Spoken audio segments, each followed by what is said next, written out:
L'autre jour, j'ai parlé d'intuition, à propos notamment de Bergson. Mais j'ai été un peu trop rapide, parce qu'il y a des présupposés. Pour exercer son intuition, il faut avoir le sentiment qu'il y a une cohérence du monde. Si je n'ai pas le sentiment que le monde est cohérent, et qu'il faut retrouver cette cohérence, je ne peux pas exercer mon intuition.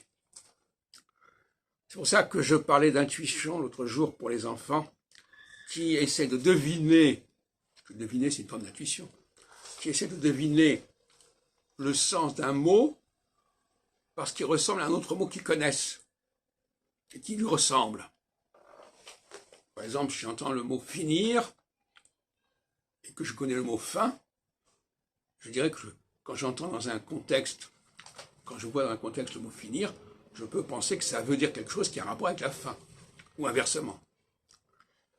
Et par conséquent, on peut circuler dans la langue par rapprochement, à partir d'un capital de quelques mots matriciels, on va explorer tout ce qui est dérivé de ces mots. C'est le rapport entre la matrice et ses dérivés.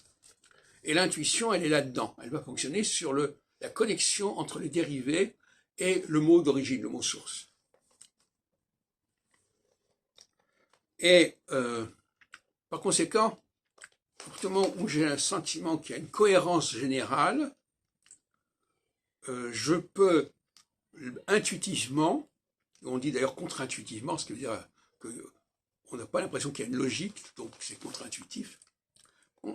Intuitivement, je me dis, puisqu'il y a cette cohérence, je dois pouvoir exercer mon intuition, je peux la mettre en action. Et même quand il y a des corruptions,